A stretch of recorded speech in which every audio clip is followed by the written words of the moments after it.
ನಮಸ್ಕಾರ. ಈ ನಿಮ್ಮ ಶುಕ್ರದೇಶ ನ್ಯೂಸ್ ಅಪ್ಡೇಟ್ ಚಾನೆಲ್ ಅನ್ನು ತಪ್ಪದೇ ಸಬ್ಸ್ಕ್ರೈಬ್ ಮಾಡಿ. ಏಷ್ಯಾ ಖಂಡದಲ್ಲಿಯೇ ಕೊಂಡುಕುರಿ ವಾಸಸ್ಥಳ ಜಗಳೂರಿನ ರಂಗೈದುರ್ಗ ಅಭಯಾರಣ್ಯದಿಂದ ಜಗಳೂರಿನ ಹಿರಿಮೆ ಗರಿಮೆಚ್ಚಿದೆ. ವನ್ಯಜೀವಿ ಸಂರಕ್ಷಣೆ ಮನುಷ್ಯನ ಅವಿಭಾಜ್ಯ ಅಂಗ ಎಂದು 70ನೇ ವಾರ್ಷಿಕ ಸಪ್ತಾಹ ಕಾರ್ಯಕ್ರಮದಲ್ಲಿ ಶಾಸಕ ಬಿ ದೇವೇಂದ್ರಪ್ಪ ತಿಳಿಸಿದರು. ವಿಶಿಷ್ಟ ಕೊಂಡುಕುರಿ ಪ್ರಾಣಿಯನ್ನು ಪತ್ತೆಹಚ್ಚಲು ಅಂದು ಶ್ರಮಿಸಿದಂತ ತಜ್ಞರಾದ ಸಂಜಯ್ ಗುಬ್ಬಿ ಹಾಗೂ ಡಾಕ್ಟರ್ ರವಿಕುಮಾರ್, ಪತ್ರಕರ್ತ ಡಿ ಶ್ರೀನಿವಾಸ್ ರವರಿಗೆ ವಿಶೇಷವಾಗಿ ಗೌರವಿಸಿ ಸನ್ಮಾನಿಸಲಾಯಿತು. ಕಾರ್ಯಕ್ರಮದಲ್ಲಿ ವಿವಿಧ ಗಣ್ಯಾತಿ ಗಣ್ಯರು, ಅರಣ್ಯ ಇಲಾಖೆ ಸಿಬ್ಬಂದಿಗಳು, ಸಾರ್ವಜನಿಕರು, ವಿದ್ಯಾರ್ಥಿಗಳು ಪಾಲ್ಗೊಂಡಿದ್ದರು. ಅಂಗ ಅಂತ ತಿಳ್ಕೊಂಡು ನಾವು ಅದನ್ನ ಸ್ವೇಚ್ಛಾಚಾರವಾಗಿ ಭೂಮಿ ಮೇಲಿರ್ತಕ್ಕಂಥ ಎಲ್ಲ ರಿಸೋರ್ಸ್ಗಳನ್ನ, ಕಾಡುಗಳು, ಕಲ್ಲು, ಮಣ್ಣು, ನೀರು ಎಲ್ಲವನ್ನು ಕೂಡ ನಾವು, ವನ್ಯಪ್ರಾಣಿಗಳನ್ನು ಎಲ್ಲವನ್ನು ಕೂಡ ನಾವು ನಮ್ಮ ಮನಸೋ ಇಚ್ಛೆ ಬಳಸಲಿಕ್ಕೆ ಶುರು ಮಾಡಿದ್ದೇವೆ.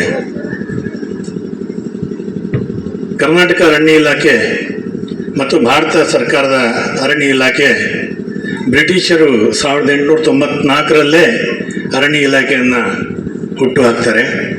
1894ರಲ್ಲಿ ಅರಣ್ಯ ಇಲಾಖೆ ಅಸ್ತಿತ್ವಕ್ಕೆ ಬಂದರೂ ಕೂಡ ಅದು ಬ್ರಿಟಿಷ್ ಸಾಮ್ರಾಜ್ಯವಾಗಿರುತ್ತೆ, ನಮ್ಮ ಸಾಮ್ರಾಜ್ಯವಾಗಿರಲ್ಲ.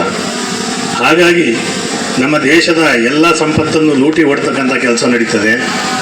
ಕಾಡುಗಳು ನಶಿಸಿ ಹೋಗ್ತವೆ.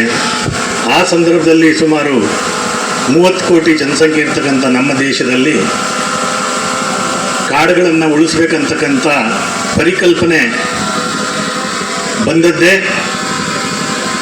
1952ರ ನಂತರ. 1955ರಲ್ಲಿ ಪಕ್ಷಿಗಳ ಬೇಟೆ ಅವ್ಯಾಯತವಾಗಿ ನಡೀತಾ ಇರ್ತದೆ. ಪಕ್ಷಿಗಳನ್ನು ರಕ್ಷಣೆ ಮಾಡಬೇಕಂತ ಒಂದು ಕಾನೂನು ತರ್ತಾರೆ. ದೇಶದ ವೈಲ್ಡ್ ಲೈಫ್ ಬೋರ್ಡ್ ಅಂತೇಳಿ ಮೊದಲಾಗಿ ಒಂದು ರಚನೆ. ಅವರು ಮತ್ತೆ ನಮ್ಮ ಮೇಲೆ ಕೇಸ್ ಹಾಕಿರಿ. ಏನು ನಿಮ್ದು ಹಾಕಿ ಬಂತಲ್ಲ 1972, ಅದ್ರ ಹಿಂದೆ ಮತ್ತು ಸರಿಯಾಗಿ ನೋಡಪ್ಪ ನೀವು ಹಂಗ ಮಾಡಿದ್ವಿ. 72ರಿಂದ ಅವತ್ತು ಕಾನೂನು ಇದ್ದಲ್ಲ, ಅವತ್ತು ನಾವು ಮಾಡಿದ್ವಿ. ಈಗ ಮುಂದೆ ಅದು ತಂಟಿಗೆ ಹೋಗಲ್ಲ, ಅರ್ಥ ಆಯ್ತಾ? ಹಾಗಾಗಿ ನಮ್ಮ ಕುರಿಕಾಯರು ಅಲ್ಲಿಂದನೇ ಅದನ್ನ ಹಿಡ್ಕೊಂಬರ್ತಿದ್ರು. ನೋಡಿದ್ವಿ ನಾವು ಕೊಂಡ್ಕುರಿ ಅಂತಂದೇಳಿ. ಅವಾಗಿಷ್ಟು ವಿಶೇಷತೆ ಅವು ಕೊಡ್ತಾ ಇರಲಿಲ್ಲ. ನಾವೆಲ್ಲ ಅಂಚಿನಾಗಿರೋಂಥವ್ರು, ಬೇಟೆ ಆಡೋಂಥವ್ರು. ಅವಾಗ ಬೇಟೆ ಆಡೋದೇ ಒಂದು ಕಲೆ, ವಿಶಿಷ್ಟತೆ ಎಲ್ಲ ಇರ್ತಿತ್ತು. ಸೊ ಹಾಗಾಗಿ ನಾವು ಕಣ್ಣಾರೆ ಕಂಡಿದ್ದೀವಿ ಅದನ್ನು. ಅವು ಜೀವಂತವಾಗಿ ತಂದದ್ದು ನೋಡಿದ್ದೀವಿ. ಆಮೇಲೆ ಅಲ್ಲಿ ಏನೇನು ಆ ಭಾಗದಲ್ಲಿ ಇದೆಯಲ್ಲ, ಅವನ್ನ ನಾವೆಲ್ಲ ಓಬೈನ್ ಕೆರೆ ಅಂತೇಳಿ, ರಕ್ಸ್ಕಟ್ ಅಂತೇಳಿ, ಕೊಡೆಗುಡ್ಡ ಅಂತೇಳಿ ಅವನ್ನೆಲ್ಲ ಕೇಳಿದ್ವಿ. ಬಿಕ್ಕೆ ಹಣ್ಣು, ಕಾರೆ ಹಣ್ಣು, ಈವನ್ ಕಟ್ಟಿಗೆ ಒತ್ಕೊಂಬರೋಕೆ ಅಲ್ಲಿವರೆಗೆ ಹೋಗ್ತಿದ್ವಿ. ಅಲ್ಲಿಂದ ಒತ್ಕೊಂಬರ್ತಿದ್ವಿ ಕಟ್ಟಿಗೆನ, ಕವಳೆ ಹಣ್ಣು, ಕಾರೆ ಹಣ್ಣು. ಆಮೇಲೆ ವಿದ್ಯಾರ್ಥಿ ಜೀವನದಲ್ಲಿ ಇವತ್ತೇನು ಗವಿಮಠ ಇದೆಯೋ ಅಲ್ಲಿಗೆ ಪಿಕ್ನಿಕ್ ಹೋಗ್ತಾ ಇದ್ವಿ. ಗವಿಮಠದಿಂದ ಮುಂದೆನೇ ಈ ಎಲ್ಲ ಅರಣ್ಯ ಸ್ಟಾರ್ಟ್ ಆಗ್ತದೆ. ಸೊ ಹಾಗಾಗಿ ಅವೆಲ್ಲ ಬಾಲ್ಯ ಜೀವನದಲ್ಲಿ ನಾವು ಚೆನ್ನಾಗಿ ಕಂಡುಂಡರು, ನೋಡಿದರು. ಹಾಗಾಗಿ ಇಂಥ ಏಷ್ಯಾ ಖಂಡದಲ್ಲಿನೇ ಕಂಡರಿದಂಥ ಅಪರೂಪದ ಪ್ರಾಣಿ ನಮ್ಮ ಮಡಿಲಲ್ಲಿದೆ, ನಮ್ಮ ಊರಲ್ಲಿದೆ ಅಂದರೆ ಅದೊಂದು ದೊಡ್ಡ ಹೆಗ್ಗಳಿಕೆ. ಹಾಗಾಗಿ ಸಂಜಯ್ ಗುಬ್ಬಿ ಅವರು ಮಾತಾಡ್ತಾರೆ, ನಾನು ಕೇಳೋಣ. ಆ ನಿಟ್ಟಿನಲ್ಲಿ ವಿದ್ಯಾರ್ಥಿಗಳು ಇವತ್ತು ನಿಮಗೆಲ್ಲ ರಜಾ ದಿನ ಆದರೂ ನಿಮ್ಮ ಮ್ಯಾನೇಜ್ಮೆಂಟ್ನವ್ರು ಹೇಳಿದ ಪ್ರಕಾರ ಎಲ್ಲರೂ ಬಂದಿದ್ದೀರಿ, ಕೂತಿದ್ದೀರಿ. ಯಾಕಂತ ಹೇಳಿದ್ರೆ ಸಿಲೆಬಸ್ ಬೇರೆ, ಔಟ್ ಆಫ್ ಸಿಲೆಬಸ್ ಬೇರೆ. ನೀವು ಸಿಲೆಬಸ್ಸು ಕೇವಲ ಪರೀಕ್ಷೆ ಬರೆದುಬಿಟ್ಟು ತೇರ್ಗಡೆಯಾಗಿ ಮುಂದಿನ ತರಗತಿಗೆ ಹೋಗೋಕ್ಕೆ ಮಾತ್ರ ಸೀಮಿತವಾಗಿರ್ತದೆ.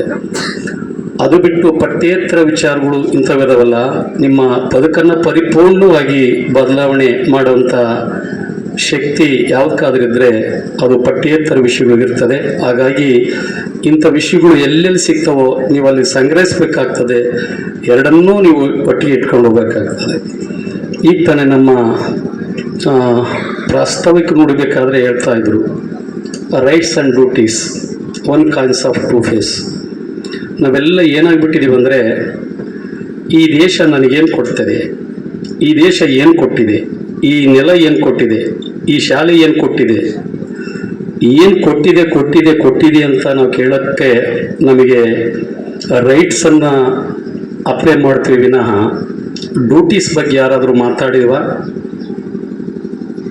ಹಾಗಾಗಿ ಅಷ್ಟೇ ಜವಾಬ್ದಾರಿ ಡ್ಯೂಟಿ ಇದೆ. ಅದಕ್ಕೇ ಒಂದು ನಾಣ್ಯದ ಎರಡು ಮುಖ ಅಂತ ಕರೆದು ಕರ್ತವ್ಯ ಮತ್ತು ಜವಾಬ್ದಾರಿಗಳು ಅನ್ನೋಂಥದ್ದನ್ನು.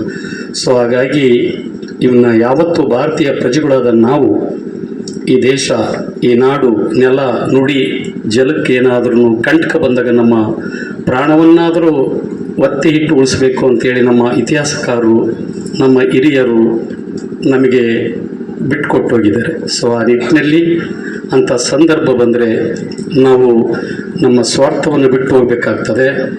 ಹಾಗಾಗಿ ಇಬ್ಬರು ಇವತ್ತು ಡಿ ಆಫ್ ಸಾಯರ್ಗಳಿದ್ರೆ ನಿಮ್ಗೆ ಹೇಳಕ್ಕೆ ಬಯಸ್ತೀನಿ, ನಮ್ಮ ಟೌನ್ಗೆ, ನಮ್ಮ ನಗರಕ್ಕೆ 4 ದಿಕ್ಕುಗಳಿಂದ ಪ್ರವೇಶ ಇದೆ.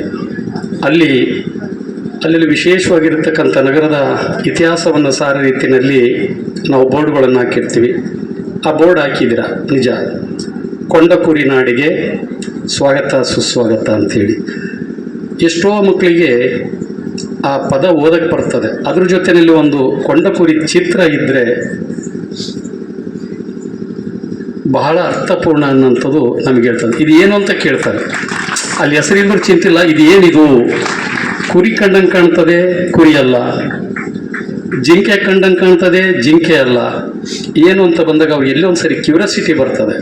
ಹಾಗಾಗಿ ದಯಮಾಡಿ ಎಲ್ಲೆಲ್ಲಿ ಜನ ದಟ್ಟಣೆ ಇದೆಯೋ ಅಲ್ಲಿ ಮತ್ತು 4 ದಿಕ್ಕಿಗೆ, ದಾವಣಗೆರೆ, ಚಳ್ಳಕೆರೆ, ಕೊಟ್ಟೂರು ಮತ್ತು ಬಿದಿರೆಕೆರೆ ಈ ಮಾರ್ಗವಾಗಿ ಇವುಗಳ ಒಂದು ಕೊಂಡಕುರಿಯ ಏನು ಆ ಸ್ಟ್ಯಾಚ್ಯೂ ಇಟ್ಟರೆ ಬಹಳ ಅರ್ಥಪೂರ್ಣ ಅಂತ ನಾನು ಹೇಳಕ್ಕೆ ಬಯಸ್ತಾ ಇದ್ದೀನಿ. ಆ ಕೆಲಸನ ಇದ್ರ ಬಗ್ಗೆ ನೀವು ಕೂತು ಮಾತನಾಡಿ ಅತಿ ಶೀಘ್ರದಲ್ಲಿ ಅದನ್ನು ಲೋಕಾರ್ಪಣೆ ಮಾಡೋಂಥ ಕೆಲಸ ಮಾಡೋಣ. ಹಾಗಾಗಿ ಭಾನುವಾರದ ಸಮಯನೇ ನೋಡಿ, ಯಾಕೋ ಭಾನುವಾರನೇ ಬರೋದು ಚಿರತೆಗಳೆಲ್ಲ ಶಾಲೆಗೆ. ನೀವೆಲ್ಲ ಮನೇಲಿರ್ತೀರಾ ಅಂತ ಕಾಣುತ್ತೆ, ಅದಕ್ಕೆ ಇರಬೇಕು. ಭಾನುವಾರ ಚಿರತೆ ಬಂದಿತ್ತು. ಅರಣ್ಯ ಇಲಾಖೆಯವ್ರು ನನ್ನನ್ನು ಕರೆದ್ರು, ಬನ್ನಿ ಚಿರತೆ ಹಿಡಿಬೇಕು, ಅದನ್ನು ಸುರಕ್ಷಿತವಾಗಿ ತೊಗೊಂಡೋಗಿ ಕಾಡಿಗೆ ಬಿಡಬೇಕು ಅಂಥೇಳಿ.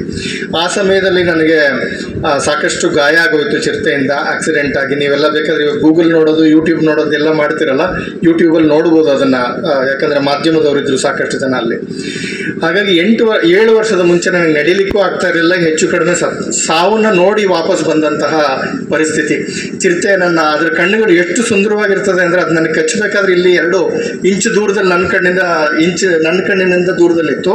ಆ ಹಸಿರು ಕಣ್ಣುಗಳಿದೆಯಲ್ಲ, ಅದಕ್ಕೆ ಸರಿಸಾಟಿನೇ ಇಲ್ಲ. ಆ ಬಣ್ಣ, ನಿಸರ್ಗ ಮಾಡೋ ಅಂಥ ಬಣ್ಣಗಳಿಗೆ ಸರಿಸಾಟಿನೇ ಇಲ್ಲ. ನನ್ನಿಂದ 2 ಇಂಚು ದೂರದಲ್ಲಿ ನನಗೆ ಕಾಣ್ತಾ ಇತ್ತು ಅದ್ರ ಕಣ್ಣುಗಳು, ಅಷ್ಟು ಸುಂದರವಾದ ಕಣ್ಣುಗಳು. ಮತ್ತು ಅದು ಕೂಗಿದಾಗ ಕಿವಿನಲ್ಲಿ ಇವತ್ತು ನನಗೆ ಕೇಳಿಸುತ್ತೆ ಅದು ಕೂಗಿದ್ದು. ಆದರೆ ನಾನು ಏನಕ್ಕೆ